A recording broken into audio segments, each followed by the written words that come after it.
Oh, we're back, everybody. It's week 7. One more week till the midway point. Or is it week 9 now with the 17-week season? I Week think I and a like half. to call it week 8, I think. Yeah. How you doing, bud? I'm doing very well, buddy. Listen, I survived. Another weekend of irresponsible parlays and teasers, which cost me units and money, Yeah. instead of just betting straight bets where I would have done a lot better. But isn't that always the case? My God, your action.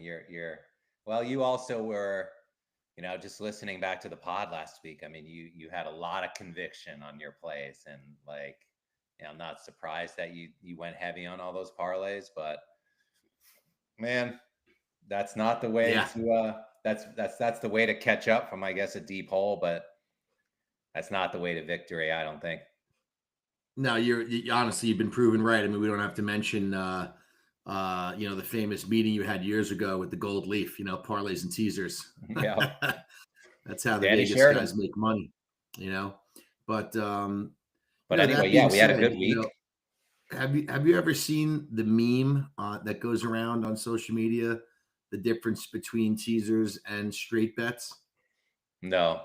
So they show like this really portly, fat, ugly, disgusting girl, Uh-huh. and then next to her is this gorgeous model. And on the ugly girl, they say straight bets, and on the pretty girl, it says parlays. And it's so accurate because it's just like when you're putting them in, all you're seeing is the multiple of what you're going to win Yeah. when it hits, and it's intoxicating. Yeah. So I always thought that was very funny. Yeah, we all have our stories. And Sure. even I love to, every week I put in some like home run parlays, like I know. 10, 12, 14 teamers, the whole card for $5. I Yeah. just have to have it. It's nice to do for $5. I agree. I love that because you feel like you're looking to hit one. It's funny. Oceanside Jesse last week sent me a picture of a thing he put in, a $5 bet. He went 15 for 16 at the casino. Was that his Appalachian bet? State. That was his bet. Would have paid 45. Appalachian State blew a 14-point lead at home in the fourth quarter and lost. Oh my God. And he had money line on them minus 390. That was the only loser he had. Can you imagine? I went through something similar 2 years ago with FanDuel.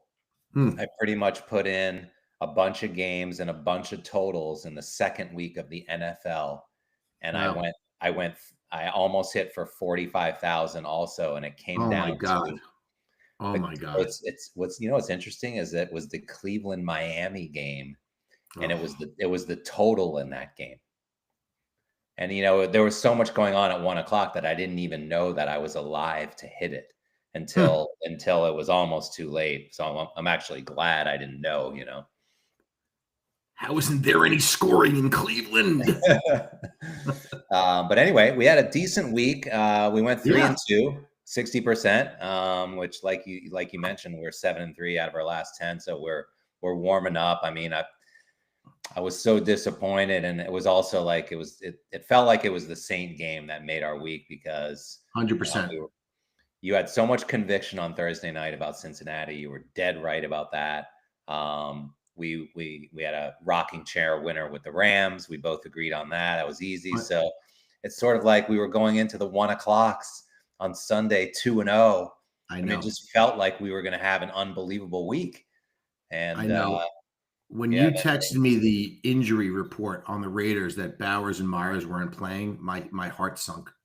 Really? Yeah. Let me ask you, what were you thinking? You were thinking that they were going to go? Yeah, well, I thought because Bowers had missed a bunch of games, I didn't think that. I thought that he'd be definitely back for sure, but I did not know from Myers. I didn't realize how serious his injury was. I thought it was just one of those nagging. You know how these receivers like, oh, I'm not practicing today, blah blah blah, and they always play. Yeah. I was stunned that he didn't play, and I kind of knew right then that because you said, "Wow, God help us with the Raiders," and once you said that injury report, I was like, "Oh God, yeah, we're probably in trouble there." I mean, that was the anti-survivor play, which we've done. I think we're probably 4-3 for the year on that, so it hasn't been awful. Yeah, but, we were good. It's still profitable for us. Yeah, I think we were 4-2 still going in. profitable. Yeah. So, I mean, just disappointing that, I think if they had a full team, I'm not even sure with Gino the way he's playing that it would have mattered all that much. Although 13 points is obviously a lot in the NFL if they had their main players. But what really hurt us was the Saints, the 5 turnovers. Rattlers' first half was horrendous. And yet they still had a chance to backdoor that game after turning it over 5 times. So that was the one that I think is the one that we think about when we were like, man, we almost went 4-1. That's a game I'm going to remember. I got to give you credit, though. You normally, and you'll even say it on the show a lot, is like when you're generally wrong about the Browns. Like when you love the Browns, they don't do well. And when you don't like them, they do well. And I got to give you credit. Last week, man, you called that game. I bet Miami. I thought Miami would be, competitive in that game. And Tua has been horrible. It doesn't help when you fumble a kickoff, obviously, right into the hands of the guy on the 30-yard line after they scored. And we talked about Judkins, right? How good he is. And he had a great game. He had the best game of his career. So, yeah, Miami, I think, has quit on this guy, McCarthy. He looks like some sort of a cross between a DJ, a rapper, and a coke fiend. I don't know, on the sideline there. A coke dealer. Yeah, I mean, he's like wearing sunglasses in the rain. I'm like, dude, what is he doing? He has his pants pulled up over his knees. It's just a bizarre dude, man. Yeah. Joggers. But I think he's lost the team. I know he went with Ewers. It's going to be curious. I guess they're going to go back to Tua this week. I don't think they have much of a choice. We'll talk about that game. Well, there was also, we didn't talk about this on the pod, but like there was some, Tua had called out the team, that whole incident. I didn't. Yes. Basically, Tua called out his teammates for not being punctual for meetings. Wow. And that was not received well. And also, it was kind of like, why are you airing our dirty laundry? Like, and you're playing like shit, and you're calling us like. So there was some of that animosity. But when that game came on, and I saw the rain.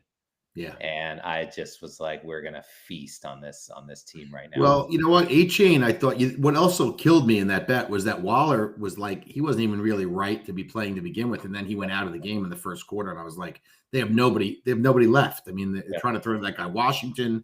A-Chain had a couple good plays. I thought for sure he would score. He never did. So, really tough. And then, you guys, I don't think Gabriel had a great game. I don't think he was bad. Like he did nothing to lose you the game. So yeah, he was middle of the road. He didn't turn it over. I think he had like 120 yards. Like I said on the pod, it was the story of the defense. We had 3 turnovers, and I said Judkins was going to be big. I think Judkins actually, not only did he have 3 touchdowns, but I'm pretty sure 2 of them were in the Wildcat, and so he took the snap and ran it in. Like he was and he had 100 and something yards. So he had a great game. And Miami's defense has been the worst this year against running backs in the league. And from a fantasy perspective, running backs get the most points against that defense all year. And Cleveland was no different. Yeah, and we knew that going in, and we just were like, we're just going to feature the run, which is we're going to try to do that anyway, even when we can't. Yeah, you know what I mean, because of our offense, and Njoku was hurt, and I think like Jamari Thrash looks like he's a more favorable receiver for Gabriel, and Judy's hurt, by the way, again. Yeah. So I don't know, from a fantasy perspective, I think if anybody's looking for something, like I feel like, and Thrash is much faster, by the way, than Judy. So he may become like the featured wide receiver 1 in this offense for Cleveland. Wow. Yeah. 2 really quick things. I just thought data points before we start with the games. Interestingly, closing favorites are now 34-18 against the spread at 1:00.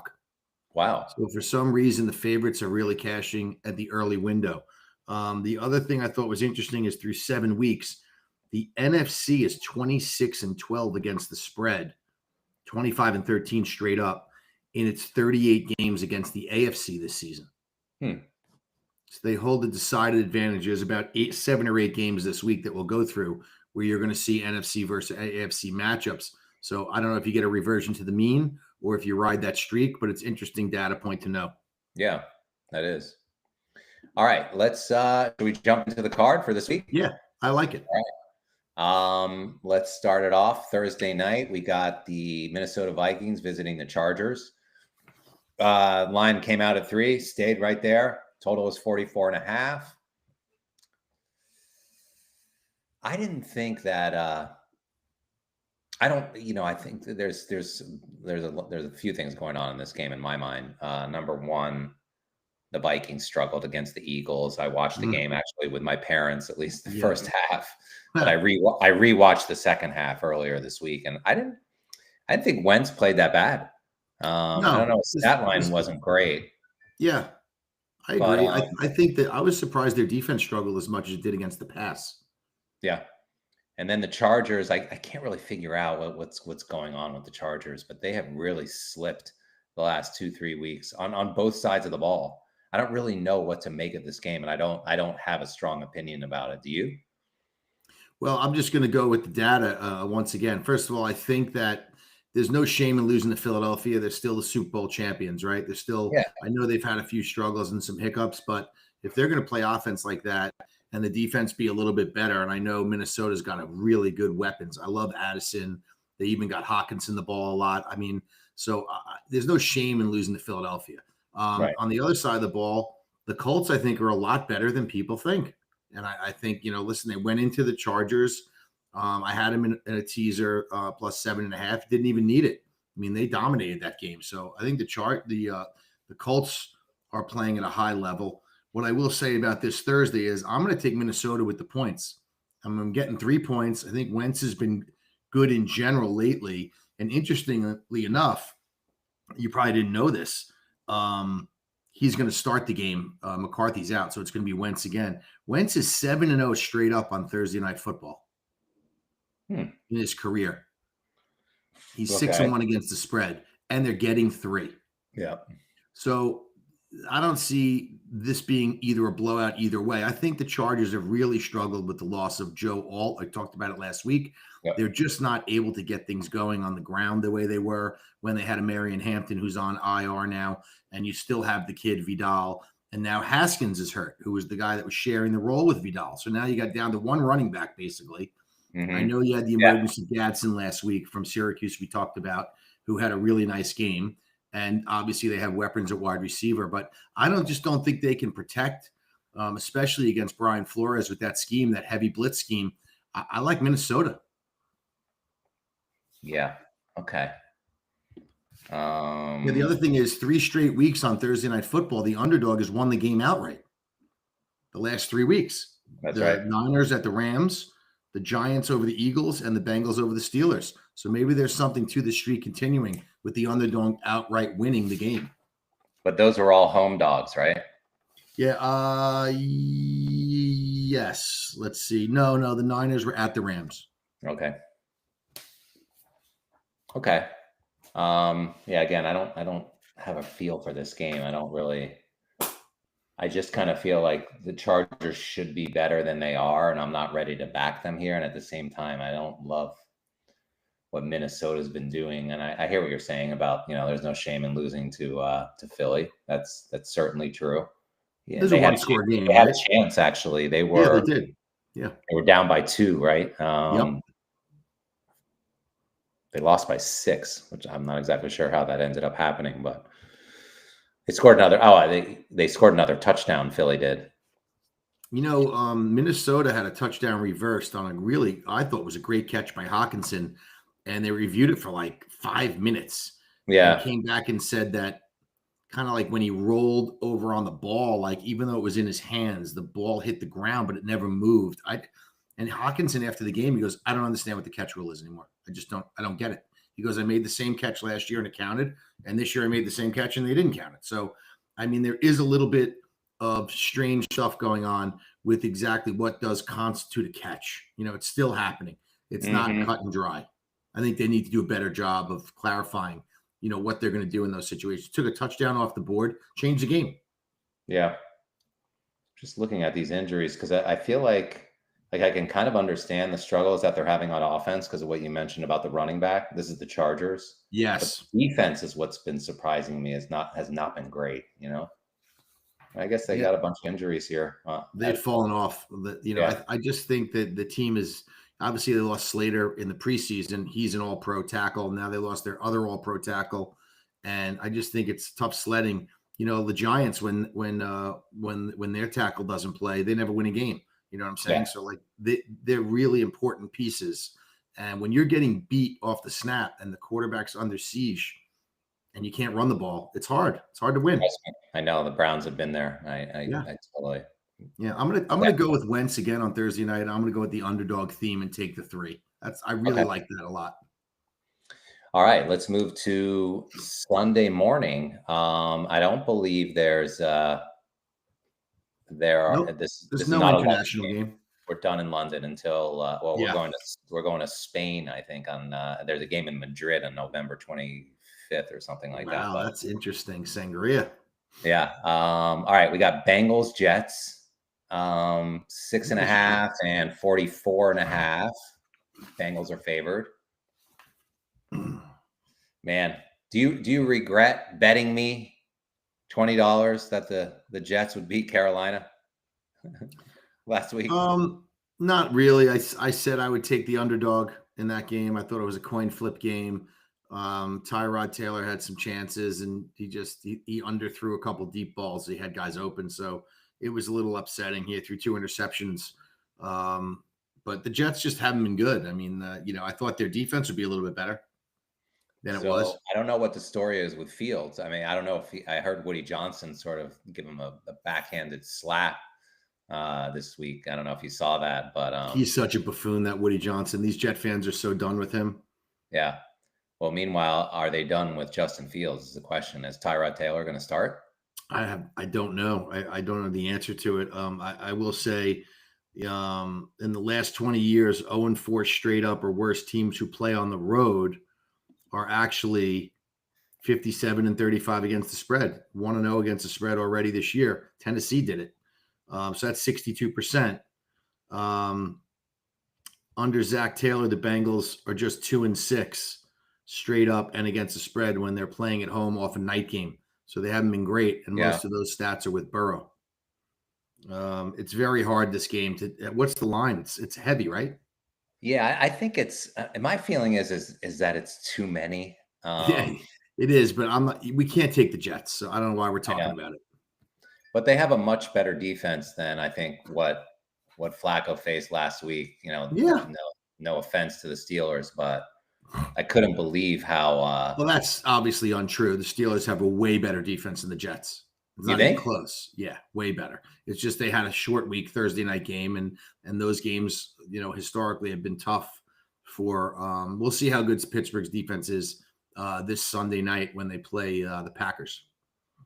Let me see where you guys are both ranked. But I would not bet the Jets either way, so I don't think we need to waste any breath. I think you're right. It's probably too many points, and I'm not super anxious to run to the window and bet Cincinnati laying that kind of points off that kind of win with Flacco. I just don't.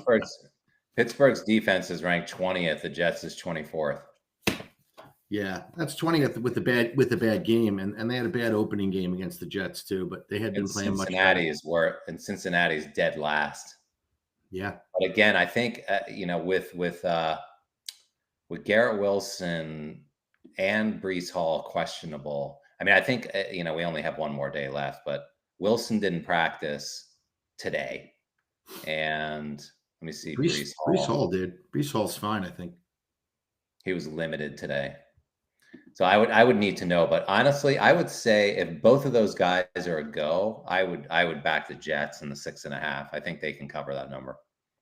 It's kind of a crazy bet, and I don't think it would make our top 5. But that's my thought. It's just Cincinnati's a little overvalued after that win over you guys, and the Jets. I mean, the whole country is so done with them. But the Jets were actually, as you were watching, I'm sure you saw, like they weren't really out of that game until the very end. Yeah, no, Carolina's nothing special on the road. I mean, they've been dog shit on the road. So the Jets, that's how bad and dysfunctional the Jets are, that they can't even beat a terrible road team in their own building.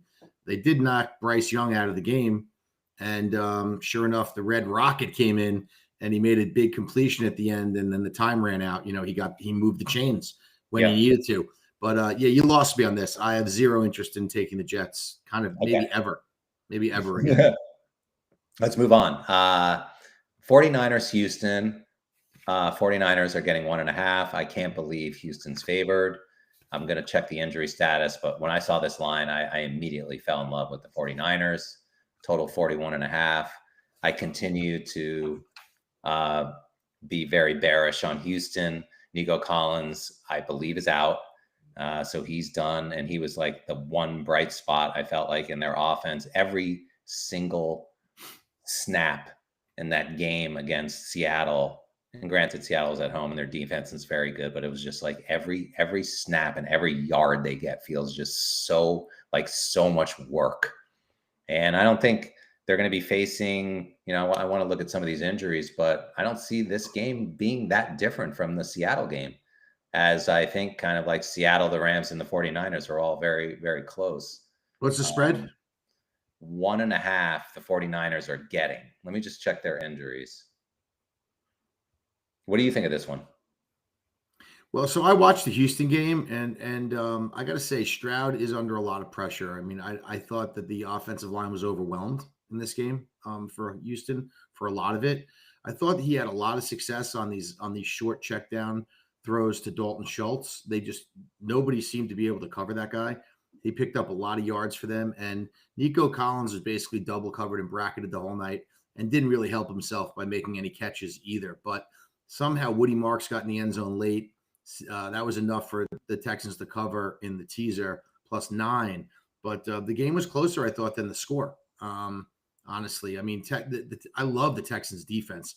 And granted, even Stingley, who's I think an all-pro, and Lassiter had a hard time covering JSN. He's just too good of a route runner, and the timing is so good with Sam Darnold. But they did a very good job against the run. I don't think they're going to have much of a problem with San Francisco, honestly, with all the injuries they're having. And San Francisco has been not very good under Shanahan after an outright win. In the last 3 seasons, they're only 7-17 against the spread after a straight up win. And since December of 23, they're 1-13 against the spread after a straight up win. So they're not a team that has been stacking wins or parlaying that into success against the spread. So they're only getting 1.5. I don't think the Texans, obviously, offense is going to scare anyone, but San Fran's last 9 games versus a defense that allows 17 points or less are only 1-8 against the spread.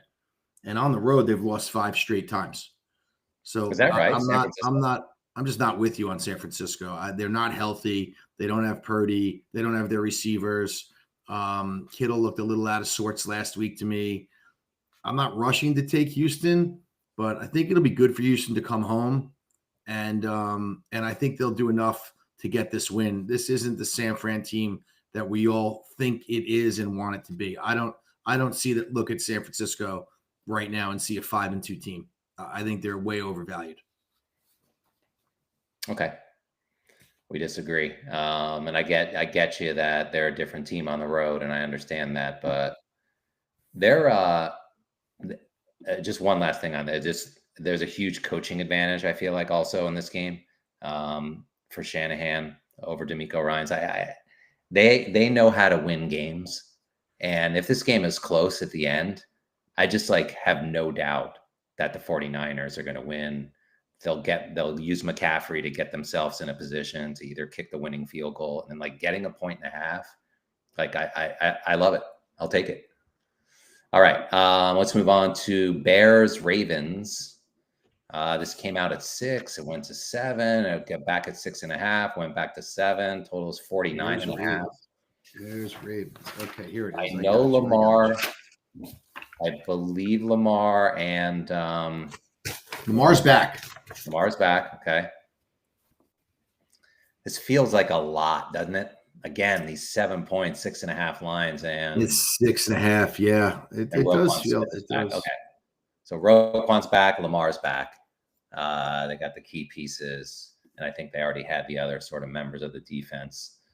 Kyle Hamilton questionable, Humphreys questionable. Okay, so we have to pay attention to that, but I don't know. This feels like maybe a little bit too much wood to be chopping for them, given how bad they were playing before these guys got hurt.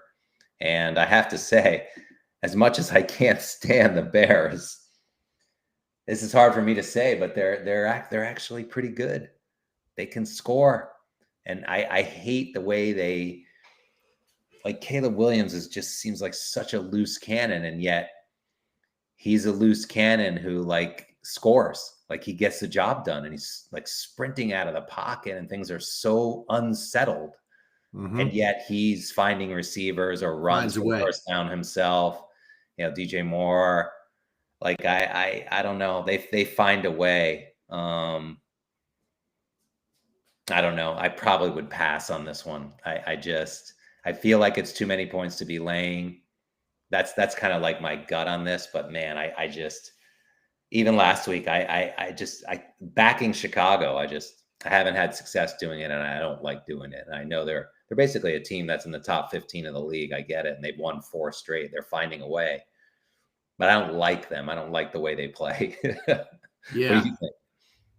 Yeah, well, a couple things you said are right on the money. Number one is that they score a lot of points. I mean, they're over their team total every game this year. They're the only team in the league that's done that. Yes, they've won 4 games in a row. That's impressive.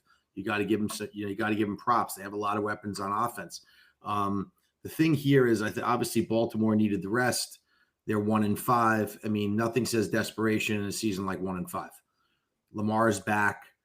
I certainly would be willing to put Baltimore in a teaser. I'm sure a lot of people will, to win the game. Lamar is 24-3 in his career against the NFC. Let's not forget. Chicago, I would not call a juggernaut team. It's not like they're playing the Eagles or the Lions. Yeah. They're playing the Bears.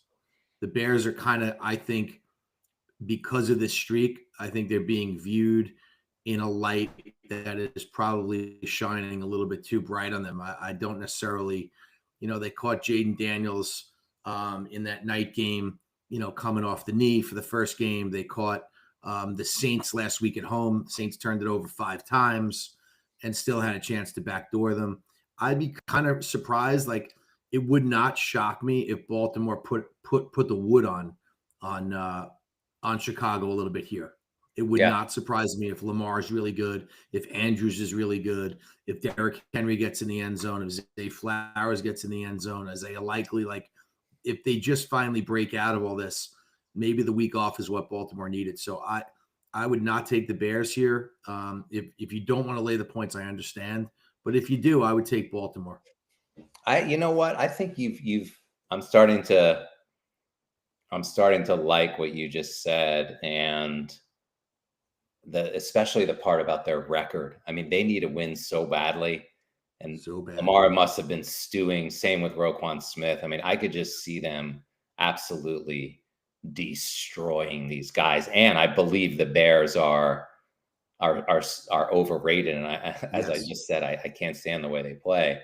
Yeah. That they could just get destroyed here. I think this is a spot where if Baltimore is right and they're focused, and Lamar is his typical self against these NFC teams, this could be ugly. Yeah. But the main thing that has to happen, the defense for Baltimore has got to be better. That's right. They've been awful. We got to keep an eye on Kyle Hamilton. If he plays, I kind of like this.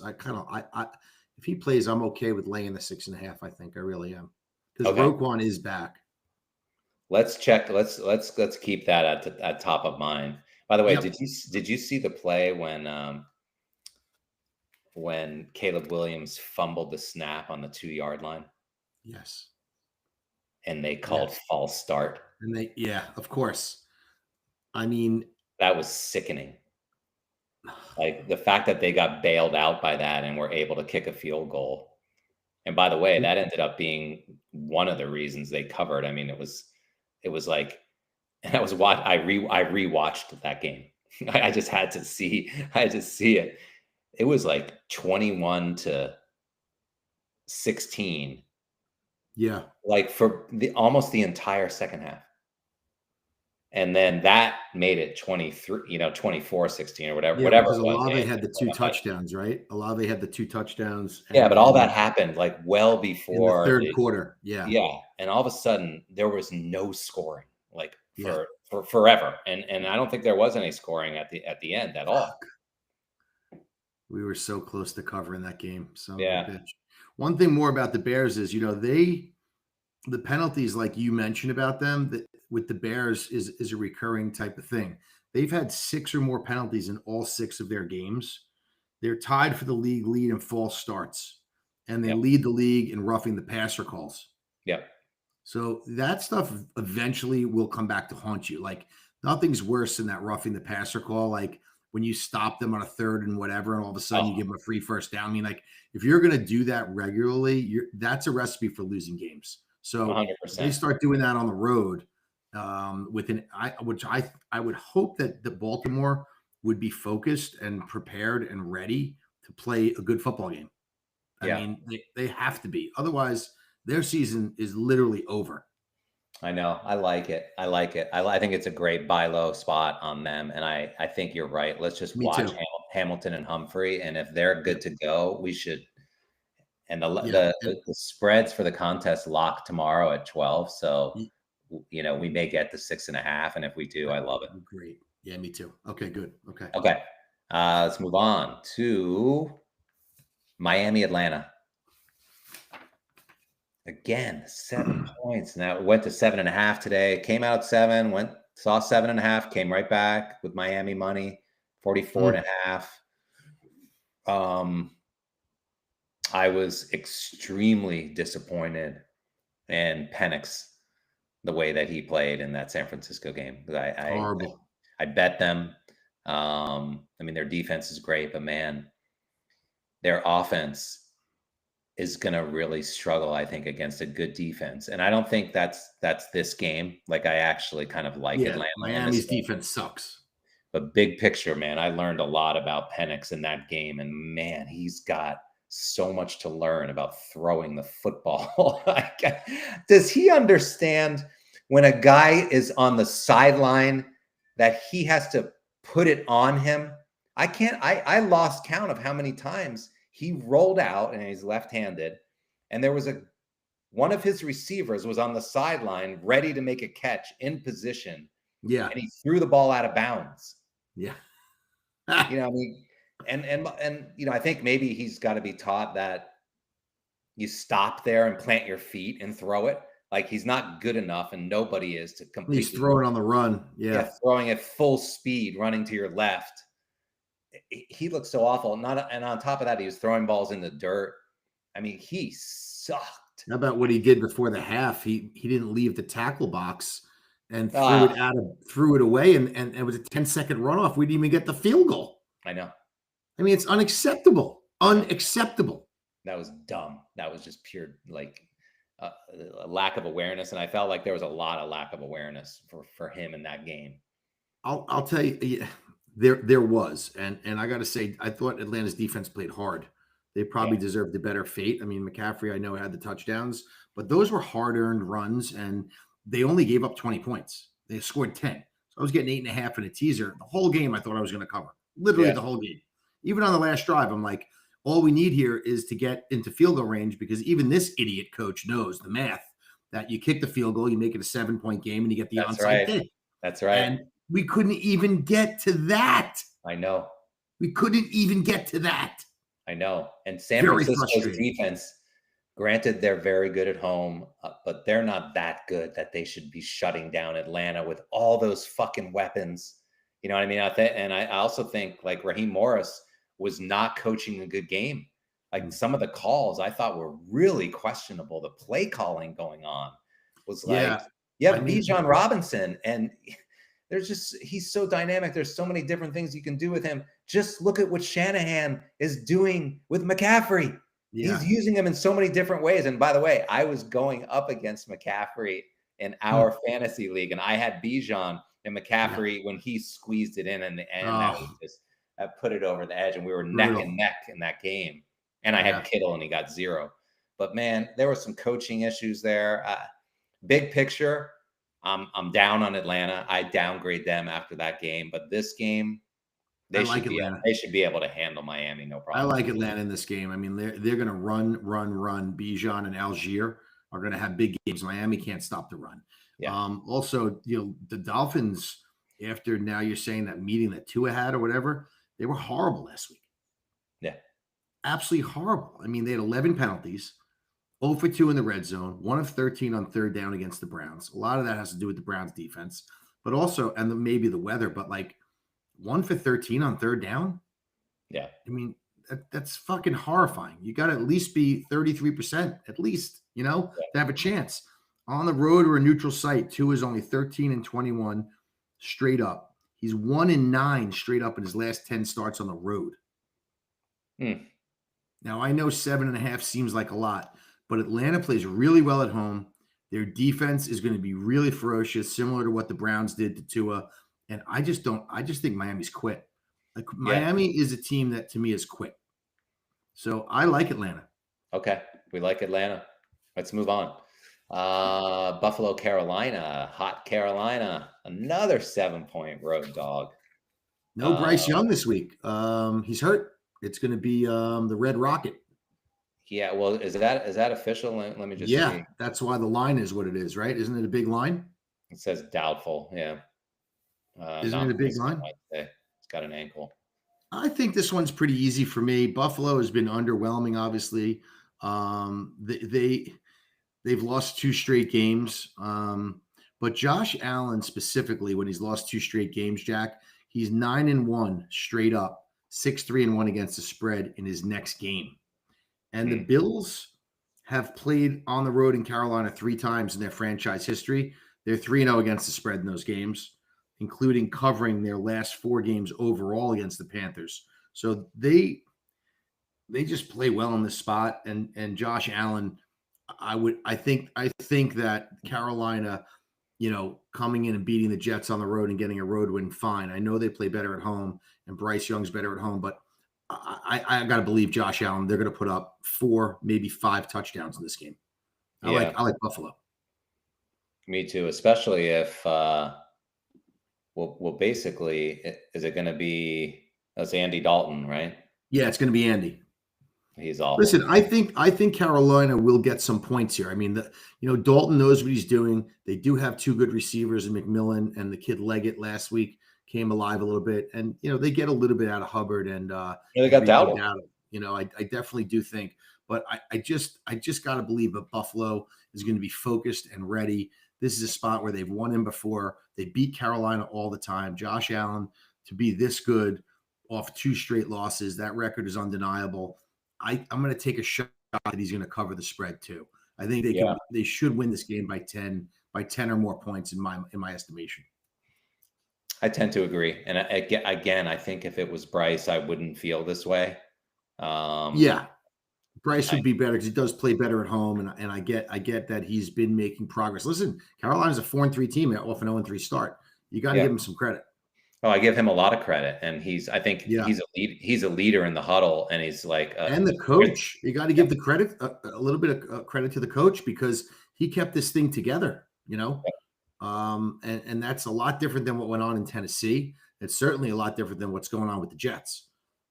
They just don't look, like they're able to function on offense. The Jets, at least Carolina runs plays that look like NFL plays. Right. Okay. We like Buffalo. Yep. Browns, Patriots came out 6.5 and 40.5. It punched through today. Hit that magic number 7. A lot of money coming in on New England. I don't exactly know why. There wasn't anything injury related on Cleveland side, but look, we have our defense is ranked number 5. Our offense is arguably last, but I actually think from a matchup perspective, this is pretty good for Cleveland. Just their defense is not very good. In fact, I think they're ranked bottom 5. New England? What's that? New England's defense? Yeah, they're ranked 29. No, can't be that bad. Can it? 28th. Really? Yeah. So are they not able to get to the quarterback? Do they not have a lot of sacks? Because that's a huge thing for the Browns. I noticed that, and I mentioned it to you earlier in the year. The Browns are like 0-14 straight up when they allow 3 sacks or more in a game. Yeah. Yeah, so they don't do anything well. They don't rush the passer. Their secondary is not very good. Linebackers, like the whole thing, despite Vrabel being there. I mean, even Tennessee was moving the ball on them. So I think we'll do what we do, which is run the ball and try to minimize Gabriel's mistakes. And we have very limited resources at wide receiver. How many of the Browns getting? 6.5, 7, and potentially in the pick bowl 7.5. Yeah. I continue. I know New England's putting up amazing numbers, and they're basically, I mean, they're a top team in the AFC. As hard as that is to say, they really are. Drake May is playing like an MVP candidate. That's the reason. Yeah, he's got. It's funny. I was looking up the QBR ratings, and not just QBR, but basically everything. Like, and Drake May is a top 3 quarterback, basically. You know what I mean? Yeah. What do you think of this game? A lot of me says I want to believe that that's too many points. And I want to believe that I think that Judkins can run the ball and that Dillon Gabriel is going to stay away from the interceptions and that they should be able to cover this game. One thing I think is an interesting stat that I thought is, and this goes back quite some time. So sometimes you don't like these long ones, but since 2018, teams who are on a 4-game plus straight up and against the spread streak, and that would include New England in this game and the Bears, by the way, this week, are both these two teams, and who didn't make the playoffs the prior year, are 1-14-1 against the spread since 2022. Wow. So this is like perfect setup for regression, basically. I really like the Browns with the 7. I'm not saying they can win, but I'm sure you as a Browns fan, it wouldn't hurt you to have a little, obviously, money line money on your team if you believe they can actually go in there and get a win. New England, I think, is kind of like flying high right now. Drake May is, I think he set the completion percentage record for New England last week in a game, better than Tom Brady ever did, which is remarkable. And he's the 4th choice. I think Drake May is either the 4th or 5th choice right now for MVP of the league, which I can't even believe, but he is playing elite quarterback. Vrabel's a very good coach, but I do think 7's a lot of points. I think the Browns are playing better. So I would take the Browns. Yeah, I'm with you. Let's take the 7. Let's take the 7. Why not? Yeah, well, we'll see what the contest line is. It may end up being 7.5. Well, let's see. But yeah, I think it's a good time to sell high on New England. I mean, what did they do beside beat the Saints? They had 2 road games against the Saints and the Titans. Okay, big deal. They had the big win against Buffalo. I'll give them that. And Drake May is very good. He's the top. He's the 4th best quarterback in the league according to his numbers right now. But I don't think he's faced a defense like this yet this year. Well, let me remind you, I was in their building week 2 with Cappy and Ford and Doug. And that was the last AFC North team that went there. And we forced 5 turnovers in that game. Yeah. And won the game outright. So you start bringing Myles Garrett and you start now, you're all of a sudden the Browns are sniffing the fact that, hey, Joe Burrow is out and Flacco is playing, and maybe the Steelers are stumbling, and maybe we're not out of this thing yet. Yeah. No, I believe. And the Browns start to believe, like, hey, we can go up to New England and get a win and be right back in this race. Yeah. So I like the 7, and if 7.5, great. But I just think 7's going to be enough. And if New England wins, the Browns are not a team, I don't think, with their defense that should get blown out in this game. Yeah. Okay. Let's keep an eye on our injuries just because there's a few key. Denzel Ward and Tyson Campbell both didn't practice today. Denzel's very important. They were limited. And by the way, I love that trade that we made, Newsome for Tyson Campbell. Tyson he can flat play. Yeah, he's a corner, right, from Jacksonville, right? Yeah, he's good. Yeah. I mean, 2 very good. I mean, Denzel Ward's an all-pro, but Tyson Campbell, he had an interception. I mean, he was very good in that Miami game. He kind of, first week he wasn't great, but the first week he played for us, he was actually on Jacksonville that week. They traded on really? They traded on Wednesday. Right, So and I he gave like him a showed pass up on and like that just first week he switched was here. jerseys. Yeah, basically. Anyway, You know let's that watch happens the a lot in hockey, believe it or not. That's Yeah, happened in hockey at the trade deadline, where you yeah, have a team scheduled to play each other, and that morning they get traded, and then they come to the rink, and they're like, "You're in the other locker room now." That's so yeah. funny. What was the in August? I was in our baseball league. Some guy got traded during the Yes, game, and he went to the other dugout. yes, that did happen in Major League That Baseball was this sick. summer. It definitely did. You're right. That's sick. Hey, Okay, so listen, let's it's a keep an eye. business. We're leaning Cleveland in that game. Let's keep our eye on those injuries. But if it's 7.5, it's very tempting. Even 7. Giants Eagles is pushed through 7. I can't believe it went to 7.5 today at 12:30 in the afternoon. 43.5 total. Oh, what a heartbreaking loss for those Giants, man. But at One the of the same most time, heartbreaking losses I've ever witnessed. I had to leave the room because I had Denver and Survivor. You know, I'm like a closet Giant fan, and I was so sick at myself for taking Denver and not being able to really root for Dart, who I love, and the Giants. And the collapse, I didn't see it because I left the room. I was outside eating pie, a delicious apple pie with caramel on it, which I loved. After Dave Rosie spent 7 or 8 hours smoking ribs, meatloaf, wings. I mean, it was a meat fest over there. And yeah, I mean, it's devastating loss for the Giants. But I got to say, in this instance, I thought obviously Philadelphia will probably have some revenge in the mind. But this number's big, right? What's the line in this? went to 7.5. I'll take this. I would take the 7.5. I mean, there's a little bit of data here. I know Hertz is very good straight up at home as a favorite. He did lose a game a few weeks ago in that spot to Denver that you really liked Denver that day. I remember. Yep. So this year he has the loss, but that's not against the spread. In the last 10 years, teams coming off a road game where they led by 10 points entering the fourth quarter, that's the Giants, and lost. They're 16-9 straight up, 15-10-1 against the spread. And the Giants, like, that seems like a lot of points. You know, I could see if they're going to lose, I could see this being a really close game. I don't see Philly. I think a lot of people beyond the revenge angle and thinking, oh, because they got blown out, they're going to have to blow out the Giants now. I don't see it that way. I think it's going to be closely contested, tight game, really close. And I think the Giants can cover that number inside 7.5. So I like the Giants.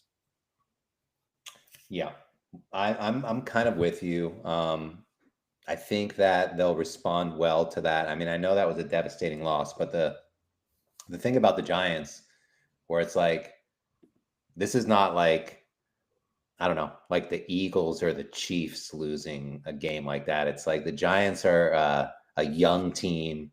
They're like Yeah. learning from everything that they do. And as heartbreaking as that was, you just chalk it up to a lot of rookies, inexperience. I thought there were definitely some questionable coaching decisions by Dable also, which he at this point should be past. But yeah, that's a long way of saying I think it's a few too many. And even, despite the fact that Philly took it and finally got the win, and Jalen Hurts pretty much played the best game of the season, maybe even including last season, that game against Minnesota. I don't think that means he's necessarily like he's back and he figured it out. Brian Burns is banged up, and I think he's very important that we have him if we're going to take them. But let's keep our eye on this. I could fit them into our top 5 depending on what else we agree on.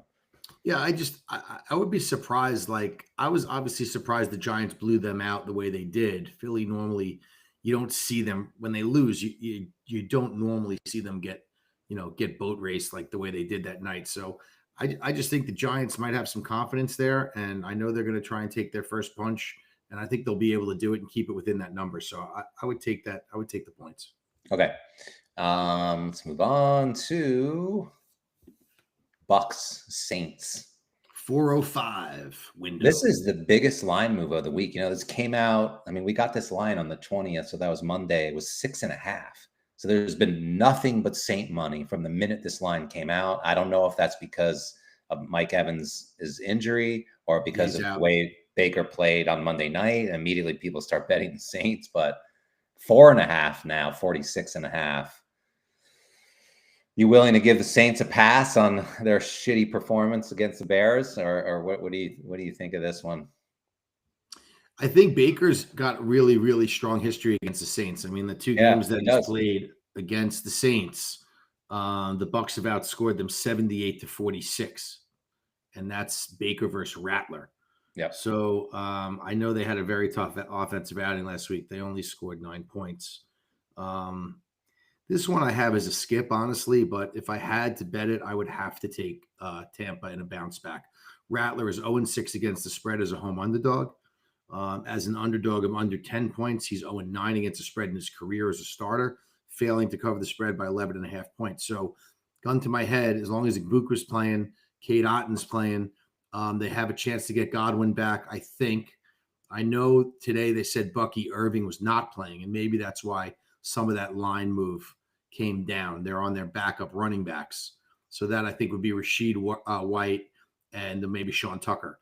But so I have all the I have all the injury updates. Godwin is out. Okay. For the Saints. I mean, Todd Bowles said it today. Yeah. Bucky Irving is also out. Yeah, Bucky Irving's out. So that's why the line moved down. But okay, so there you go. And what's the total? And both Baker and Bridgewater are listed as questionable. It's what's the total? The total? Yeah. 46.5. Because these games have been played to the over with Baker, but that's with Evans. That's with Evans and with full weapons. So to me, this one, there's just too many injuries here, Jack, for me to be comfortable betting this game. I wouldn't bet the Saints based on Rattler's record against the spread as an underdog is just not good. You're going to get an angry Bucs team.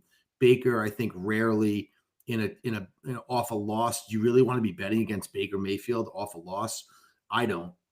But the injuries are significant. It's like I'm more tempted by the Saints in this game, and I think it's because of that old, that sort of old rule: Baker as a dog, not as a favorite. So here he comes in as a road favorite, and the Tampa defense is not good.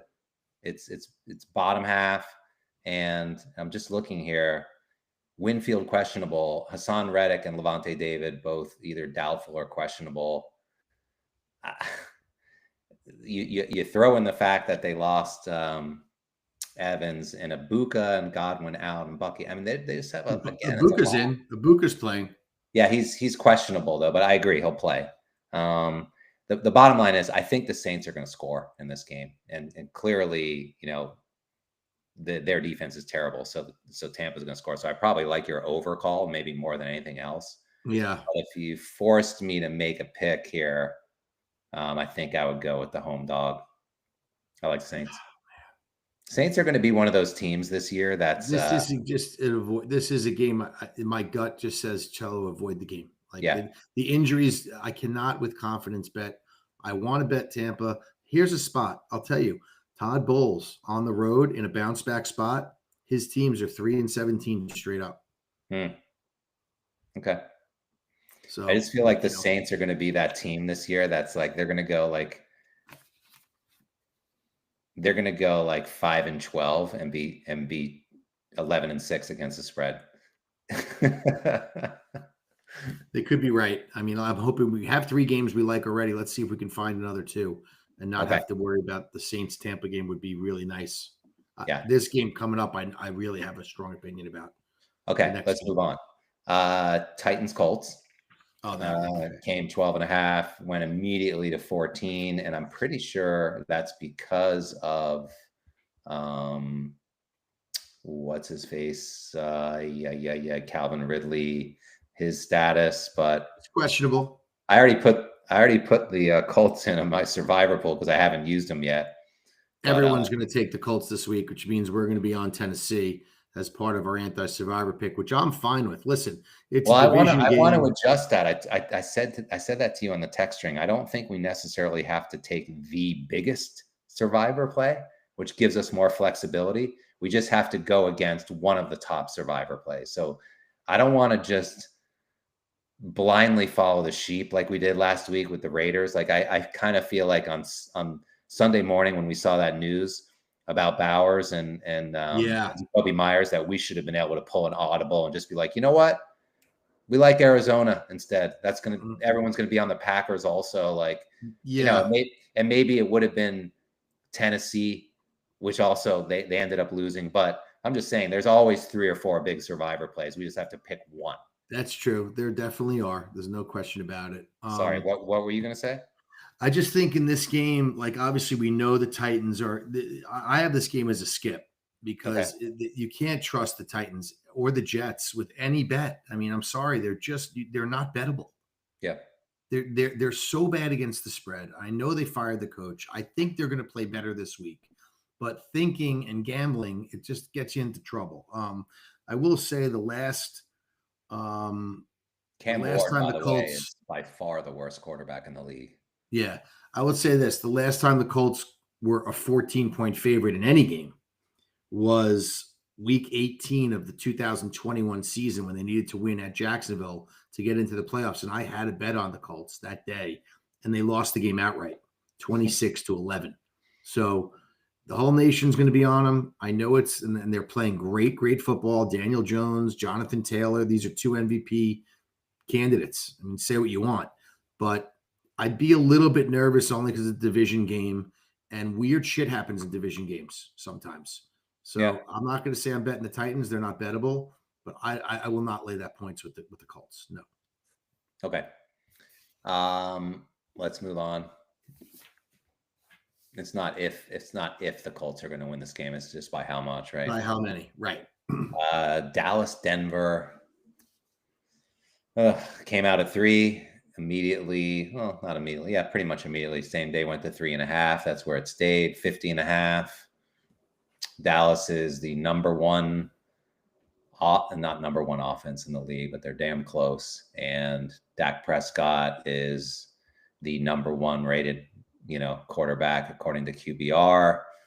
He's been playing great, Jack. He's been very, very good. There's no question about it. Denver. I have a strong opinion on this game. Yeah, go ahead. I absolutely love Denver in this game. Really? Yes, I do. I think the Cowboys can't stop anyone. I think Bo Nix is going to have a huge day with the offense. I know it didn't look that way. I think a little bit of that had to do with the travel. And I kept saying to myself, when is this going to wear off? When is this going to wear off? When is this going to wear off? This coming back from London thing. And it took till the fourth quarter and they put up 33 points. Now, granted, they did get the interception.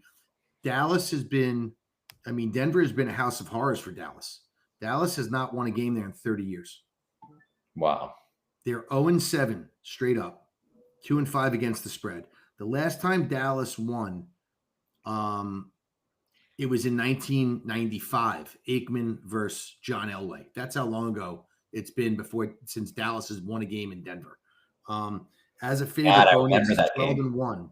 Bo Nix is 12-1 as a favorite straight up in his career, including 12-0 still as a 2-point favorite or higher. Mm-hmm. So Dak started 15 games in either the Mountain or the Pacific time zone with the Cowboys. Dallas is just 6-9 and 5-9-1 against the spread. Mm-hmm. I think this is a really, really, really bad spot for Dallas. I think they're an up and down team, good one week, down the next. This is the same team that lost to Carolina. This is the same team that, and I understand, they went in, they beat the Jets, and they looked, a lot of people beat the Jets. And they're going to put up points, but I think Denver's defense is a much different animal, and they're going to have a hard time.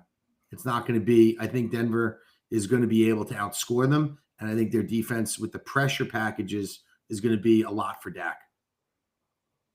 Okay. I kind of disagree, and I think it's just because I think it's like strength on strength, and in the sense that Dallas has, let's say a top 3 offense, and Denver's defense isn't that good. It's ranked 8th. Okay, so it's not, there's top 10. I know, but I'm just saying the Giants without Neighbors, went up 19-0 on those guys, and the Giants' offense is horrible. I think that was a jet lag thing. I think it took them half to get their feet under them. Honestly, I really do. Okay. And then again, look, the Dallas, again, strength on strength. Denver does not have a good defense. They're actually ranked 19th, and Dallas's defense is ranked. Okay, they're ranked 30th. They're not good. So, I hate that 3.5, man. If that was 2.5, I kind of would agree with you on Denver, but in the way that they played last week, I mean, I hear what you're saying. You think they're going to bounce back? They've been home all week. I get it. I think it's a bad spot for Dak. I think on the grass, a lot of times on the grass, on the road, Dak struggles in these games. He's not the same player as he is like on a clean surface to me. Like when I picture Dak, I'm thinking of him on turf in a controlled environment with the weather. He plays his best football in a warm weather. I don't know what the weather's going to be in Denver, but I can't imagine it's going to be warm at this time of year. And I just think this is a game setting up so well for Denver historically. I mean, they smashed Dallas in these games. Dallas doesn't win in Denver. I don't know. I mean, I know Dak, but I just don't think they're going to. I think Nix is going to have a big day. I think he's going to feast on that defense, Dallas defense. God, he's so shaky, by the way. I'm so like, I think I said last week on the pod, I'm not sure he's any good. And I'm starting to think he's not. He got 44 points from me last week in fantasy, all of it in the fourth quarter. Oh my God. Are you serious? Huge fourth quarter for me. He ran 2 balls in, 2 touchdowns with his legs. Okay. All right. Let's keep our eye on that one. I hear what you're saying, and I like the historical data there. Yes. And I know how hard it is to travel and play in Mile High, and I kind of like. I think you had some good points, but listen, Dallas' offense is intoxicating. Yeah, I think also. I think 3.5. 3.5 is always a signal. Also, it's just they're begging you to take Dallas. Yeah. I really like Denver. Like, I think 2 of my really conviction plays this week are Denver blowout Dallas and Lamar blowout the Bears. I mean, I really like those plays. Okay. Let's take it to Sunday night in Pittsburgh. You guys are hosting the Packers. Line came out of 3, went to 3.5 briefly on Monday, but then we're getting right that Green Bay's giving. Yeah, a lot of Steelers money came back in. It's currently at 3 and 45.5. Man, you know what? I like Pittsburgh in this game. Just Green Bay is like Jekyll and Hyde, home and away. I couldn't believe it that they didn't lead the entire time against Arizona until the very end. And I don't see why this would be any different. I think you guys are going to be really angry coming off of that awful defensive performance against Cincinnati. Yeah. Kind of get right. It's going to be a ton of effort and hustle. Not to say that it wasn't there against Cincy, but it wasn't entirely there the whole game. But you always come at home, and especially on a nationally televised game at night. I don't know. I think I like the home dog. What? I like it. Are you able to be impartial in your handicap of this game? I am, but the numbers support Pittsburgh, and I know how we play. Like, I think Tomlin as an underdog in these games has been great. The bounce back Tomlin spot, it's real. 25-14 against the spread as an underdog off a loss. 12-3 against the spread as a home dog off a straight up loss. So in 15 games, he's covered the spread 12 out of 15 times at home off a loss. That's pretty good, and we're getting 3. I just think the numbers support it. When Pittsburgh's on extended rest after a loss, they're 11-3 against the spread. Mm-hmm. Off normal rest, they're only 17-19 against the spread off a loss. So the extended rest helps. I think also people talking about how bad the defense is all week is going to be firing them up. Yeah. And Jordan Love can be a little shaky on the road sometimes. Oh, yeah. You know what I'm saying? Like last week. He could be a little shaky on the road. There are instances where he does throw interceptions. He makes mistakes. Another data point that I think makes sense is in his career, Love is 0-6 straight up on the road when he scores fewer than 20 points. So if the defense can turn it around and start to play Steeler defense, like I think they will this week, I think that helps us too. So I'm with you. I think this one, I don't want to say it's easy, but I think the numbers tell you. I mean, 12-3 against the spread, home, off a loss. and we're getting 3. I like it a lot. I got to say, Yeah. and then obviously you have the Rodgers angle. The only team Rodgers has never beaten Oh, in his career is Green Bay. forgot about that. Mm-hmm. Okay. So I like Pittsburgh in that. I like that as our 5th pick. Yeah, I like it. Let's keep it on the short list. All right. Then we got Monday night. We got the final game of the week, which is going to be Washington at the Chiefs. Line came out at 10 and 47.5. Total stayed where it was. The big news today was Jaden Daniels is definitely not going to play. I actually thought that was built into this number originally, but it jumped up to 12.5. And I also saw some news, and although we're not going to be able to tell, whatever, this is a big number anyway, but I think that McLaurin and Debo are trending in the right direction to play. But either way, it's going to be Mariota. But even with Mariota, my gut, despite what they did last week to the to the Raiders, I kind of feel like this is a little bit too many.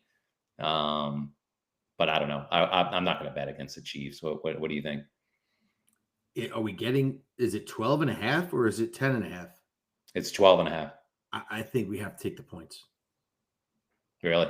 Yeah, I think it's too many points, and I know they embarrassed the Raiders last week. I know Mahomes is very, very good, 20-3 straight up in night games. Wow, I mean that's really good. That's at home. Chiefs have won 7 straight home games in prime time. But have they covered? Since 22, the Chiefs have played 6 games after facing the Raiders. They're 1-5 against the spread in those games, winning none of them by more than 1 possession. Now, here's the other thing. Somehow the Chiefs have had crazy success against Washington, the franchise, going back forever. They're 10-0 straight up and against the spread against Washington in franchise history. The last time they lost to Washington, Joe Theismann was the quarterback. Is that right? Is that amazing? 1983. So that's a lot of football, a lot of winning. They don't play a lot. But interestingly, in the last few years, Washington is 4-1 straight up on Monday Night Football, averaging 27 points per game in those matchups. So that tells me that Washington's going to be competitive enough to stay within a 12.5 point number, in my opinion. Yeah. And Dan Quinn is a good enough coach where I think he should be in the game. I mean, as a head coach, Dan Quinn is 11-9 straight up on the second game of a road trip. That's the fourth most profitable head coach in that span of time. So I think he's going to have the team ready to play. I know Kansas City's playing at an elite level. I think they're probably a little overvalued, though, coming off a 31-0 drubbing of the Raiders in a game that was just not competitive. Yeah. The poor Raiders, they had nothing. They had no weapons. They had a terrible quarterback. I felt bad for Pete Carroll. Yeah, I didn't. He's like, I'm 80 years old and I came back for this shit. Last week in the post-game thing, he's like, I'm stunned at how I thought we would be much better than this, he said. I was expecting much better performance out of our team coming into the season. They did notify Mason Crosby today that he will not be traded. Yeah, I saw that. By the way, I love the Raiders next week. Who are they playing? I don't know, and I don't care. Matter. And I know that Myers and Brock are going to be coming back. Yeah.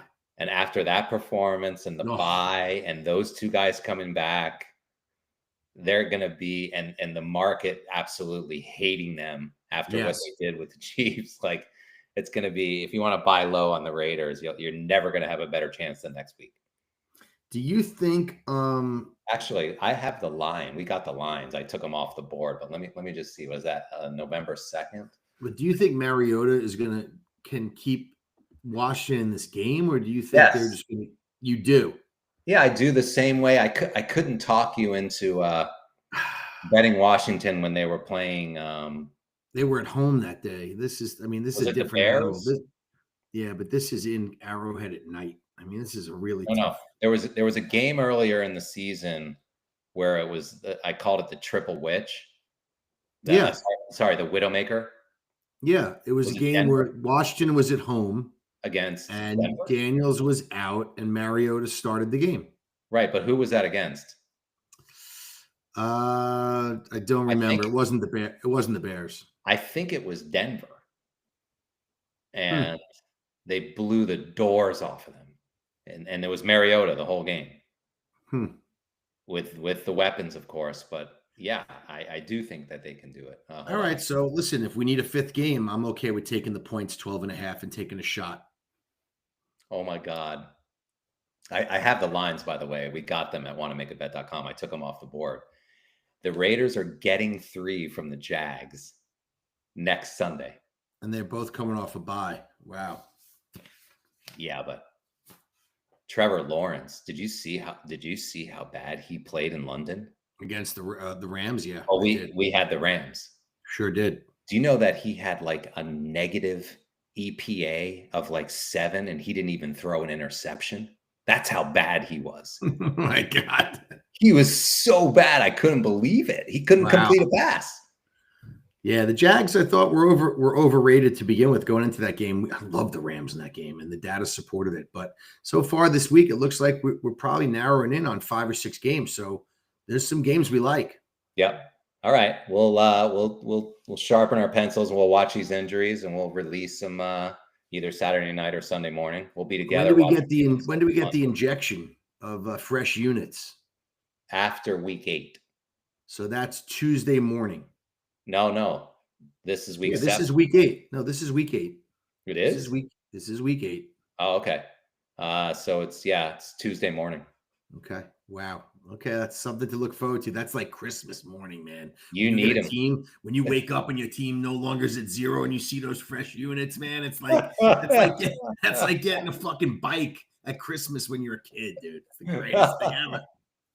What a feeling. Well, I'm sorry that you had to be zeroed out, but those parlays will do it to you. You were so high on the Raiders last week. You were so high on. I was very disappointed that they didn't cover the 13 points. I mean, you were so high on Miami. Also, you were like barely listening to me during the podcast when I was talking about Cleveland. You were already made your bets on Miami. I really thought that Waller was going to expose them on the back end, and the guy wasn't even healthy. He had no bicep. His bicep fell off. No, it was a pec, I think. His pec, right? His pec. By the way, I wish I could shave my 2 pecs in half and fucking make them into one.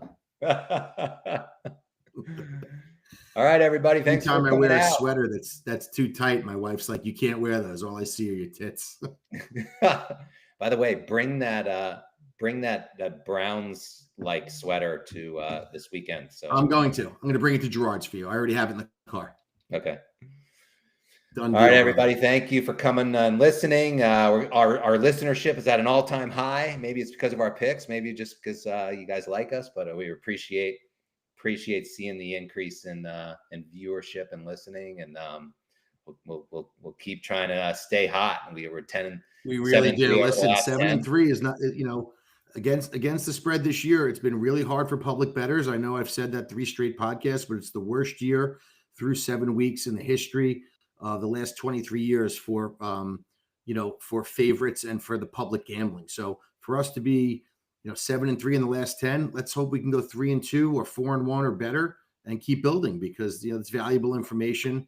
Take the data, look at the injuries. I made a big mistake last week not adjusting to injuries, and that is a major thing. You need to look at that before the games kick off to make sure that you don't have all backups in there. I mean, it's the NFL, for God's sakes. Yeah. Yeah, absolutely.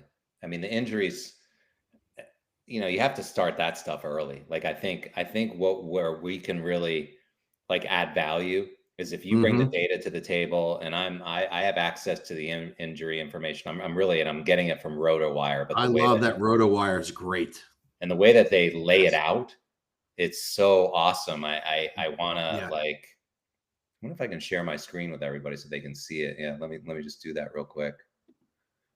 But it's you have to subscribe to RotoWire? I do, but it's not that expensive. It's got to help you with fantasy. It's got to help you with a lot of stuff. But look, like when you can look at any team, like this is Washington, and I love the way they lay it out. So this is all the skill positions. Yes. The offensive line, special teams, and then you get down into the defense. And this is basically the view here is the depth chart. Yes. So at every position, you see on the entire team what's going on here. Fantastic. Isn't that great? Yeah, it is. And You just look at goes team by team. Yeah, so here's Pittsburgh. This is your depth at quarterback. These are all your receivers. You guys are healthy. Frazier is questionable, and then if you want to see, okay, well, what's going on with Frazier? You see like the fantasy outlook on him and the most recent information. It's usually local information. Like this is from Teresa Varley of the Steelers official. Yeah, website. that's really cool stuff. That's great stuff. A lot of times you'll get like local reporters. You know what I mean? Like in Cleveland, like Mary Kay Abbott, like the news will have come from her. Like on Jerry Jeudy, he's questionable. And this is also cool. They have an integration with Yahoo for fantasy. So this, when you pop open a player, it shows the team that owns him. Oh, that's cool. Isn't that cool? That is great. The outlook, and then he didn't play according to wherever the source. Yahoo owns RotoWire? No. But RotoWire has an integration with all the like ESPN and Yahoo. All of the fantasy sites. Right. So if you want to link the two together, it's really cool. It's pretty cool. So I was when I picked up what's his name from after I saw what happened with Waller. Juwan Jennings, not Juwan Jennings, the tight end for the Saints. Yeah. Juwan Johnson. He's a beast. He was such a beast in that game. And I was watching the Chicago game and I was like, I want to pick that guy up. But I already had 3 tight ends. But then I saw what happened to Waller and I was like, you gotta take him. So I clicked on him and I saw it, free agent. So you just click it. Yeah. Good for you. All right, guys. Well, listen, my first year. We got one more week with our existing units. I think Franz in first. Did I see that right? Point Shaving Piker might be at first in Megabucks, New York. I didn't know that. With his third team, I think. Wow. Second team. Yep. Because it was Roger, Sunshine Daydream. Yeah, Roger the Dodger, I think, took a little bit of a hit. Did he? Yeah, You're right. Point Shaving Piker. Sunshine Daydream still up there. No, he just went past him. Yeah.